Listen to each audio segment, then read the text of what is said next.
Hello, नमस्ते and जय हिंद। Welcome back to our Accenture series. ये है आपकी वीडियो नंबर 3। तो we will continue with the questions. Same pattern, मेरी टीम ने कुछ क्वेश्चंस तैयार करे हैं, मुझे सेंड करे हैं एंड आई डोंट नो कि क्या है क्वेश्चंस, एंड हम देखेंगे क्या है क्वेश्चंस। एंड अगर आपने लाइक्स एंड शेयर्स करे तो ये तीसरी वीडियो जो है आपकी आखिरी वीडियो नहीं होगी। You will get 2 more videos, video number 4 and 5। अगर आप नहीं करते हैं so unfortunately I will have to stop the series over there. तो चलते हैं एंड पीपीटी में देखते हैं क्या क्वेश्चन है। टाइमर स्टार्ट कर देता हूँ। 20 मिनट्स में मैं कोशिश करूँगा 2 क्वेश्चन सॉल्व करने की। अगर मैं 20 मिनट्स में कर सकता हूँ 40 मिनट्स में आराम से कर सकता हूँ। ओके, तो पहला question, you are given a function. Function का कुछ नाम दे रखा है, वॉइड रिप्लेस कैरेक्टर। ये हमें कैरेक्टर स्ट्रिंग और ये सब हमें इनपुट करके दे रखा होगा। The function accepts a string str of length n and 2 characters ch1 and ch2 as its arguments. Implement the function to modify and return the string str in such a way that all occurrences of ch1 in original string are replaced by ch2 and all occurrences of ch2 in original string are replaced by ch1. कुछ assumptions ले रखे हैं। assumptions बहुत जरूरी होते हैं, notes बहुत जरूरी होते हैं। string contains only lowercase alphabetical letters. हमें क्लियरली बोला गया है that the string only contains lowercase alphabetical letters. तो अगर वो कहता है कि ch1 is a and ch2 is b, तो ऐसा नहीं होगा कि कैपिटल ए है तो कैपिटल ए को ही रिप्लेस करना, छोटे ए को रिप्लेस करना नहीं करना है, आपको सोचने की जरूरत नहीं है, बिकॉज सारे लोअर केस में गिवन है। assumption 1 is very important. Second is a note. Note क्या कह रहा है? Return null if string is null. तो नल हुआ तो हमें चेक करने की जरूरत ही नहीं है, हम डायरेक्ट नल रिटर्न कर देंगे।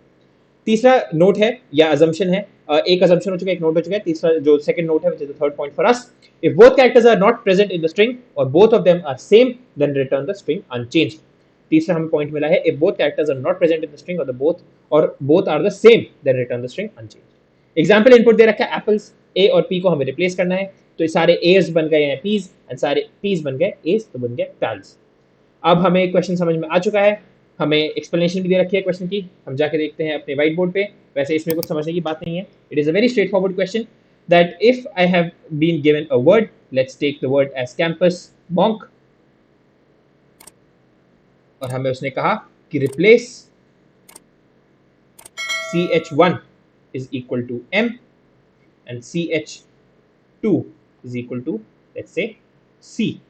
So it will become m a c p u s c o n k because सारे m's बन जाएंगे c's and सारे c's बन जाएंगे m's। डायरेक्ट क्वेश्चन है, तो हम इसको देखते हैं अपने कंपाइलर में किस तरीके से कर सकते हैं। बेसिक कंपाइलर है, हम इसमें चेंज कर रहे हैं। सबसे पहले चेंज हमारा क्या है, bit/std++.h। उसने हमें कहा है कि we'll have to write a function. तो जो बेसिक मेन फंक्शन होगा वो आपके जब रियल एग्जाम में बैठेंगे तो उन्होंने पहले से ले रखा होगा, but because I don't have that format, I don't have that luxury, मुझे अपना मेन फंक्शन भी लिखना पड़ेगा। But in your exam you won't have to write this. फिर उसके बाद ये करेगा, एक स्ट्रिंग लेगा जिसे हम कहेंगे आंसर। आंसर के अंदर ये अपना फंक्शन को रन करेगा। फंक्शन के अंदर ये क्या सेंड करेगा, एस को सेंड करेगा एंड देन ये सी आउट कर देगा आपका आंसर। सिंपल मेन कोड है। मेन कोड ने क्या कॉल किया है, एक return type string. How do I know return type is string? Because it is given over here. Implement the function. The function accepts a string str of length n and 2 characters ch1 and ch2 as its arguments and implements the function to modify and return the return string return कर रहा है। And I have also seen another point from here that वो ch1 and ch2 भी लेगा जो हमने नहीं लिए थे यहाँ पे। char क्या टाइप है, ch1, ch2, इसको इनपुट कराएगा वो cn ch1। ये आपको टेंशन लेने की जरूरत नहीं है कि ये कैसे हो रहा है, क्या हो रहा है, because in the real exam all of this will be already given to you, या फिर ये पहले से लिखा होगा और जो इनपुट है वो भी सिस्टम अपने आप लेगा। स्ट्रिंग टाइप रिटर्न है, फंक्शन का नाम हमने फन ही रखा हुआ है and it is taking 3 things. It is taking the string s, it is taking the char ch1 and it is taking the char ch2। Simple है। अब हम इसको कैसे कर सकते हैं, we have seen this in question number 3 या 4, I don't exactly remember. अभी हमने किया था जस्ट इससे पहले, we have done this question. Question number 3 था या क्वेश्चन नंबर 4 था, जिसके अंदर हमें स्ट्रिंग के अंदर सारे हाइफन्स को पहले मूव करना था। हमने उसी तरीके से स्ट्रिंग को ट्रिवर्स करेंगे, जहां पे ch1 दिखेगा उसको ch2 बनाएंगे, जहां पे ch2 दिखेगा वहां पे ch1 बनाएंगे। बट पहले हमें नोट्स जो है उनको याद रखना है। If s is equal to null, null का मतलब है खाली स्ट्रिंग है, तो हमें रिटर्न करना है इमीडिएटली नल। ये हमें उसमें नोट्स में दे रखा था। This is note number 1। Note number 2, note number 2 ने क्या कहा था, अगर दोनों कैरेक्टर सेम है तो स्ट्रिंग को एज इट इज रिटर्न करना है। ch1 equal to ch2, in that case also we have to return the string as it is, तो हम रिटर्न s कर देंगे। फाइनली अगर ch1 या ch2 एग्जिस्ट ही नहीं करते हैं स्ट्रिंग के अंदर, तो we can return the string as it is, but वो हमें नहीं पता चलेगा जब तक हम स्ट्रिंग को ट्रेवर्स नहीं करेंगे। तो अब हम करते हैं स्ट्रिंग को ट्रिवर्स और चेंजेस करने शुरू करते हैं अपनी स्ट्रिंग के अंदर। For int I equal to 0, I less than s dot size, I plus plus. ये ट्रिवर्सल मैंने आपको पुरानी वीडियोस में सिखाया है, लाइव क्लासेस में भी लिया है, रिकॉर्डेड लेक्चर्स में भी लिया है, एंड डीक्रोड वाली हमारी जो क्लासेस हुई हैं उसके अंदर also I discussed how to traverse string. अगर आपको इसमें डाउट है you can join the app, जो ऐप के अंदर इसका अच्छे से एक्सप्लेनेशन वीडियो अवेलेबल है। Now the next line is if s of I, जो हमारा अभी हमने कैरेक्टर जिसको रीड कर रहे हैं, if that happens to be ch1, अगर ये ch1 के बराबर है तो s of I becomes ch2, हमें उनको पलट देना है।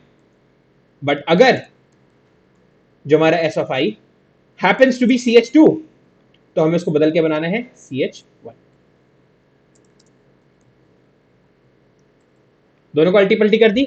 अगर इसके अलावा कुछ भी और रहेगा, ch1 भी नहीं है, ch2 भी नहीं है, तो ना वो if में जाएगा ना else if में जाएगा, as it is for loop का नेक्स्ट आइट्रेशन आ जाएगा। तो हमारा सिर्फ ch1 के ch2 बनेंगे, ch2 के ch1 बनेंगे। तो फिर अब इसके बाद हम क्या कर सकते हैं, हम सिंपली कह सकते हैं रिटर्न द स्ट्रिंग s। हमने क्या किया, we'll discuss that again, we'll just see अगर ये काम करता है या नहीं करता है। we have to give the given example apples a and p and we are getting pals। क्या किया है मैंने, फिर से रिपीट करता हूं, I have taken the main जो होगा आपके लिए पहले से बना हुआ आएगा इन द एग्जाम, बिकॉज उसमें इसने सिर्फ एक क्वेश्चन में क्लियरली लिखा हुआ है you are given a function, you have to only write the function। Main मुझे बनाना पड़ा है because I don't have that luxury कि मेरे को पहले से बना हुआ मिल जाए मेन फंक्शन। स्ट्रिंग s लिया, इनपुट लिया s के अंदर, ch1 और ch2 डिक्लेयर किया, उसके अंदर ch1 और ch2 को इनपुट किया, एंड देन फंक्शन को सिंपली कॉल कर दिया। फंक्शन मैंने डिजाइन किया है, फंक्शन के अंदर आर्ग्यूमेंट्स क्या है, string ch1 and ch2, and return type क्या है, स्ट्रिंग, बिकॉज ये चीज हमें क्वेश्चन में गिवन है। उसके बाद हमने क्या किया, अगर नल है तो एज इट इज नल को रिटर्न किया है। इसके अलावा अगर ch1 और ch2 एक दूसरे के बराबर है तो एज इट इज s को रिटर्न किया है। बट इसके अलावा अगर कुछ भी और केस है, अगर ch1 ch2 है ही नहीं पूरी स्ट्रिंग में तो हमें नहीं पता चलेगा जब तक हम ट्रैवर्स नहीं करेंगे। So we have written this for loop from line number 10 to line number 14, sorry line number 13, where we are seeing the string, we are seeing each character। अगर कैरेक्टर ch1 के बराबर है तो मेकिंग इट ch2, अगर ch2 के बराबर है we are making ch1, if ch2 के बराबर है we are making it ch1। तो I have solved the first question in 7 minutes, I have 13 minutes to solve the second question। तो मैं जल्दी से जाकर देखूंगा अपना सेकंड क्वेश्चन, एंड ये थोड़ा सा बड़ा लग रहा है बिकॉज इसका जो एग्जांपल्स हैं that is on the second page, मतलब कुछ बड़ा है। We'll read it very carefully. You are given a function int max exponents int a and int, तो इसके आर्ग्यूमेंट्स है int a and int b, it return type है int और function का नाम है max exponents। you have to find and return the number between a and b, range inclusive on both ends। inclusive है मतलब for loop के अंदर I will run from a till less than equal to b which has the maximum exponent of 2। तो we have to find the number which has the maximum, okay, the algorithm to find the number with maximum exponent of 2 between the range a and b is given। So loop between a and b, let the looping variable be I, find the exponent power of 2 for each I and store the number with maximum exponent of 2। so ये कुछ miss typing कर रखी है, so forth in a variable, I am guessing ये so forth होगा। Let's see क्या कह रहा है, लेट्स से max। तो बेसिकली क्या किया है, a और b के अंदर एक हर नंबर पे गया है एंड किसी भी नंबर को मिला है which has the exponent of 2, because आपको पता होगा we can write the numbers, अगर हमारे पास numbers given है so we can write the numbers as 2 की power a into 3 की power b into 5 की power c into 7 की power d, all the prime numbers। this is how you write any number।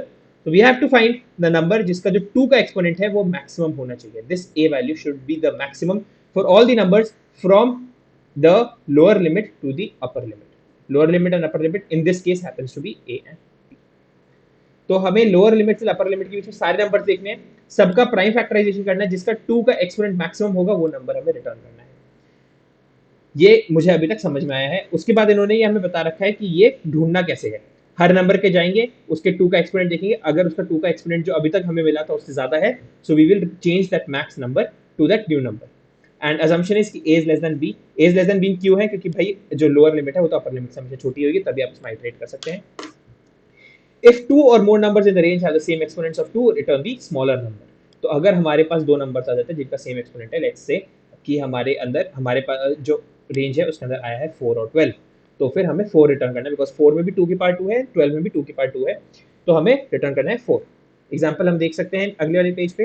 We are given 7 and 12, 7 and 12 के बीच numbers क्या होते हैं, 7 8 9 10 11 12। 7 के होते हैं 0 बिकॉज इट इज 7 की पावर 1, 8 के अंदर होता है 3, 2 की पावर 3 होता है 8, 9 के अंदर होता है 0 बिकॉज इट इज 3 की पावर 2, 2 का कोई एक्सपोनेंट नहीं होता है, 10 के अंदर होता है 1, 2 into 5, 11 के अंदर 0 बिकॉज इज जस्ट 11, एंड 12 के अंदर होता है 2 बिकॉज दैट इज 2 की power 2 into 3 which is 4 into 3 which is 12. तो the maximum is for 8, so the answer is 8. तो हमने रिटर्न किया है 8. अब इसको हम कैसे कर सकते हैं? तो मेरे दिमाग में क्या आइडिया आ रहा है वो हम देखते हैं. Let's see what is the idea that is coming to my mind. अगर मैं एक अलग से फंक्शन बना लूं, इस फंक्शन का सिंपली काम है, ये एक नंबर लेता है x और ये रिटर्न करता है कि इसमें कितने एक्सपोनेंट है 2 के. ये कैसे कर सकता है? while x mod 2 is equal to 0. अगर x mod 2 equal to 0 है तो x by equal to 2 and अब एक काउंटर को इंक्रीमेंट कर देंगे कि भैया एक और 2 मिल गया, एक और 2 मिल गया. ये प्राइम फैक्टराइजेशन का बेसिक फंडा है. जब तक हमें उस नंबर का मिलता जाता है, आप लोगों ने इस तरीके से किया होगा. फॉर एग्जांपल ये हमारे पास कोई नंबर है 1234, तो हमने पहले इसको 2 से डिवाइड करेंगे तो वील गेट 617. फिर उसके बाद हम देखेंगे भैया 617 किससे डिवाइड होता है? ये 3 से नहीं होता है, 4 से नहीं होता है, कि 617 किसी नंबर से डिवाइड होता होगा. तो we will find that number. फिर उसके बाद हम वो करेंगे. तो अगर जैसे चलिए मैंने कोई अजीब सा नंबर ले लिया है. Let's say the number is 30. तो वील टेक भैया 2 से डिवाइड होता है. हाँ, फिर किससे डिवाइड होता है? 3 से डिवाइड होता है. फिर क्या बचता है? 5 बचता है. फिर किससे डिवाइड होता है? 5 से डिवाइड होता है. फिर 0 बचता है. अब मैं क्या कर रहा हूँ? I am only doing this फंडा. ये जो मैंने अभी आपको फंडा बताया, I am doing this but with only 2. कि भैया जब तक वो 2 से डिवाइड हो रहा है तो 2 से डिवाइड करते जाओ, काउंटर को बढ़ाते जाओ, और उसके बाद हम बंद कर देंगे. जैसे ही 2 से डिवाइड होना बंद हो जाएगा, so it will become 3 into 5 into 7 का कोई कॉम्बिनेशन होगा. We don't care about that, we only care about the 2 का एक्सपोनेंट, तो we will only do for 2. तो मैं ये करूंगा and I will return this c. मैं एंड में इस c को रिटर्न कर लूंगा. अगर ये c मेरे मैक्स के काउंट से ज्यादा है तो I will store this new number, otherwise I will ignore this number, I will move on to the next number. चलते हैं अपने कंपाइलर में, देखते हैं मैं किस तरीके से सोच रहा हूँ. मैं आपको दिखाता हूँ टाइप करके. bits/std_c++.h. सबसे पहले as I have told you, मैं हमेशा यही लिखता हूँ चाहे मुझे उसकी जरूरत हो या ना हो. हमें लेना है एक अपर और एक लोअर. तो हमने सबसे पहले अपर एंड लोअर को भरवा लिया है. उसके बाद हम इसके अंदर फंक्शन को रन करेंगे. तो हम कहेंगे int answer is equal to, function को रन करेंगे with upper and lower. Upper and lower के साथ जब हमने फंक्शन रन कर दिया है तो हम इस सी आउट कर देंगे आंसर को. इस तरीके से हमारा मेन फंक्शन होगा. उसके बाद हम बनाएंगे अपना सबसे पहले जो मेन जो हमारा फंक्शन बनेगा उसमें जो सबसे इंपॉर्टेंट वाला फंक्शन है, which is the function to find this. तो ये हमारे फंक्शन का नाम भी हमें गिवन है. Let's use that name only. ये हमें गिवन है.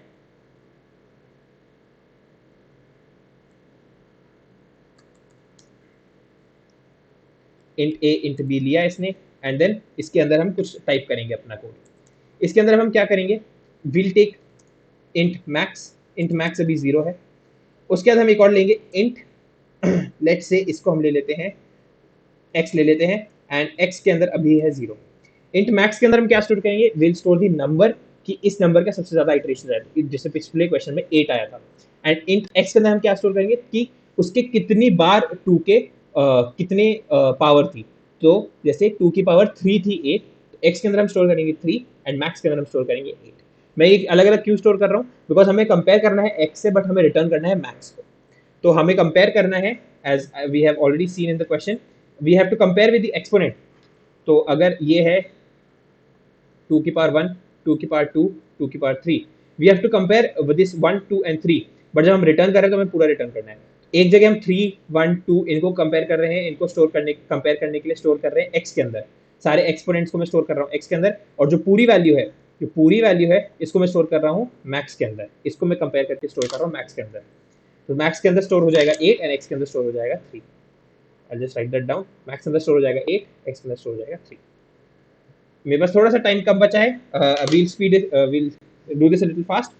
For int I equal to 0, I equal to upper lower से स्टार्ट करना है हमें. We have to remember that we have to start with the lower. और मैं यहाँ पे इसको लोअर और अपर बनाता हूँ. यहाँ पे भी हम इसको पास करेंगे. पहले लोअर पास होएगा, देन अपर पास होएगा. इनपुट लेते वक्त भी कंफ्यूजन ना हो, इसमें पहले लोअर लेंगे फिर हम अपर लेंगे. एंड हमने पास किया लोअर एंड अपर को. आई को लाना है लोअर से i less than equal to upper i plus plus. Next line में हमें क्या करना है? हमें आइटरेट करना है और हमें फंक्शन के थ्रू कॉल करना है. बट हमें किसको कंपेयर करना है, if x is less then, और हमें एक फंक्शन कॉल करना है जो अभी हम लिखेंगे, और हमें फंक्शन के अंदर क्या पास करना है, i पास करना है। इस i का जो एक्सपोनेंट्स है कितना है चेक करिए। If x is less than function of i, तो x इज इक्वल टू, चलिए इसको नेक्स्ट टाइम डाल देते हैं, x is equal to function of i, and हमारा जो मैक्स वैल्यू है नहीं, that is equal to i itself. कि अब भैया now this new i is the one जिसके अंदर सबसे ज्यादा एक्सपोनेंट्स हैं, एक्सपोनेंट हैं 2 के। एंड अब हम इस फंक्शन को एक बार जल्दी से डिक्लेयर करके हम इसको लिख देते हैं। तो हमें रिटर्न करना पड़ेगा इंट फंक्शन, हमारे पास एक आंसर जो इनपुट आएगा that will be an integer, and हमें इसका क्या करना है, हमें एक int c equal to 0 declare करना है, as I told you counter declare करना है, while x mod 2 equal equal 0, जब तक ये 0 है तब तक इसको डिवाइड करते जाना है। तो x by equal to 2 and c plus plus, इससे हमें काउंट मिल जाएगा कितनी बार इसके अंदर 2 आ रहा है, और उसके बाद हम जल्दी से रिटर्न कर देंगे अपना जो काउंटर हमने किया है। तो हम c को रिटर्न कर देंगे। हमने x के अंदर स्टोर कर लिया कितने एक्सपोनेंट्स हैं, मैक्स हमने स्टोर कर लिया है, फॉर में हमने सारे नंबर्स ट्रेवर्स कर लिए, और उसके बाद हम रिटर्न कर देंगे मैक्स। जल्दी से इसको रन करके देख लेंगे, 7 से 12 के बीच में हमारा आंसर क्या आना चाहिए, 8 आना चाहिए। इसने हमें कहा है x वाज नॉट डिक्लेयर, अच्छा मैंने इसको गलती से x लिख दिया है, so we have to write a over here because मैंने इनपुट में a लिया है, जो मैंने आर्गुमेंट लिया है वो a लिया है, एंड मैंने इसको कोड किया है वो x के साथ कर दिया था। ओके, सेकंड गलती ये कि हमारे फंक्शन का नाम जब मैक्स एक्सपोनेंट्स है, मैंने यहाँ पे फन के साथ इसको कॉल कर दिया है, so you have to call it with max exponents. अब हम इसको देख सकते हैं हमारा कोड सही तरीके से रन हो रहा है या नहीं हो रहा है। We are getting the answer 8। अब हम इसको एक बार फिर से रन करते हैं। Let's say I am running this from 0 to 1025। We know इसका आंसर आना चाहिए 1024 because 1024 is the number with the maximum exponents up till 1025 तक अगर आप जाते हैं तो 1024 इज 2 की पावर 10, तो इसका आंसर आना चाहिए 1024। ये ऑनलाइन कंपाइलर है तो कभी कभी थोड़ा सा स्लो होता है, इस वजह से थोड़ा सा इसको टाइम लग रहा है, बट आंसर हमें इजीली मिल जाएगा। अच्छा, ये एक इन्फिनाइट लूप में जा चुका है। This helps us in finding one more solution. भैया जो 0 इसके अंदर आपको डालना पड़ेगा while a is greater than 0 and a mod 2 is equal to 0, because अगर 0 इसके अंदर इनपुट आएगा तो वो 0 में ही घूमता चला जाएगा। That is another problem that we have to solve. तो वील डू 1 से 1024, आंसर आ गया 1024। अब इसको फिर से रन करके देख सकते हैं। अब इसको कह सकते हैं कि भैया लेट्स से 1 से, चलिए 0 से देख लेते हैं 1025, तो 1024 फिर से आ गया। वो पहले लोडिंग में इतना टाइम क्यों लगा था, बिकॉज वो एक इन्फिनाइट लूप में चला गया था। इन्फिनाइट लूप में क्यों चला गया था, बिकॉज वो देख रहा था a0 mod 2 क्या होता है, इक्वल टू 0 था, यस, तो वाइल लूप के अंदर फंस गया, तो वाइल लूप के अंदर ही घूमे जा रहा था, तो 0 से बाहर ही नहीं आ पा रहा था। इसलिए it is important to always cross check your work. अगर 0 आएगा तो a always has to be greater than 0। We still have 2 minutes left. You can see कि मैंने जो है दोनों क्वेश्चन सॉल्व कर लिए। थोड़ा सा कॉम्प्लेक्स क्वेश्चन था, इसके अंदर हमने 2 फंक्शंस भी बनाए हैं, मेन फंक्शन भी बनाया है। इससे पिछले वाले क्वेश्चन में we had the main function, we had our string function. हमने दोनों डिजाइन करे, दोनों को कोड किया। सिमिलरली इसमें भी कोड किया। If I can do it in 20 minutes with proper explanation, आपको स्टार्टिंग टू एंड पूरा एक्सप्लेन करना, पूरा आइडिया समझाना, so you can easily do it in 40 minutes. Further videos, further explanation, अगर आपको कहीं पे भी कोई छोटा मोटा डाउट है, प्लीज वीडियो को एक बार फिर से रिपीट करके देख लीजिए। I have tried to explain everything. अगर आपको फिर भी कोई बेसिक्स में डाउट है, अगर आपको लगता है कि सर मुझे बेसिक्स ही क्लियर नहीं हो पा रहे हैं, आपने ये स्टेप कैसे कर लिया, यू हैव टोल्ड कि हाँ ये स्टेप करते हैं, नेचुरली नॉर्मली भी किया जाता है कोडिंग में, but how have you done this in this specific question. If you have that specific question, तो आप हमारा ऐप ज्वाइन कर सकते हैं। ऐप के अंदर we have the recorded lectures, we have live lectures, जिसके अंदर हम बेसिक्स से बिल्कुल डिस्कस करते हैं, so it will be easier for you. तो I was able to solve 6 questions for you within 20 minutes। पहले वाले में I think I took 15-18 minutes, second वाले में आई टुक अराउंड 10-12 मिनट्स, इस वाले में आई टुक 18-20 मिनट्स। तो अगर मैं 6 क्वेश्चन सॉल्व कर सकता हूँ within 1 hour, you can easily solve 2 questions within 45 minutes or 1 hour, whatever is the time given to you by any company। Questions का लेवल्स यही रहता है। आप देख सकते हैं, आपको लग रहा होगा सर 6 क्वेश्चंस का लेवल काफी सिमिलर था, बट अगर मैं आपको क्वेश्चन अलग अलग दूं तो शायद से किसी के लिए क्वेश्चन नंबर 2 इजी हो, किसी के लिए क्वेश्चन नंबर 4 इजी हो, किसी को क्वेश्चन नंबर 6 काफी डिफिकल्ट लग सकता है कि एक्सपोनेंट्स हम कैसे निकाल रहे हैं। बट आप लोगों ने ये कॉन्सेप्ट्स पढ़ रखे हैं सिंपल मैथमेटिक्स के कॉन्सेप्ट से ज़्यादातर, ये सिंपल कोडिंग के कॉन्सेप्ट्स हैं जो आप लोगों ने फर्स्ट ईयर में, अपने 10th में, 9th में ये सब कॉन्सेप्ट्स पढ़ रखे हैं. It is not difficult. You just have to focus and concentrate and practice. अब इतना प्रैक्टिस करेंगे you'll become better. We are uploading videos for your practice. I would suggest कि आप इन क्वेश्चंस को भी प्रैक्टिस करें, और इसके अलावा अगर आपको जो हमने वीडियोस अपलोड करी है आप उन क्वेश्चंस को प्रैक्टिस करिए, लीड कोड पे प्रैक्टिस करिए, या फिर आपको कहीं भी अगर क्वेश्चंस मिलते हैं सेंसर के प्रीवियस ईयर के, आप उनको भी प्रैक्टिस कर सकते हैं. कोई डाउट्स हैं, you can ask me in the comments. Please like and share the video. If we get the target number of likes जो स्क्रीन के ऊपर आपके आ रहा होगा, if we get that many likes, so we'll upload video number 4 and video number 5 as well. Thank you.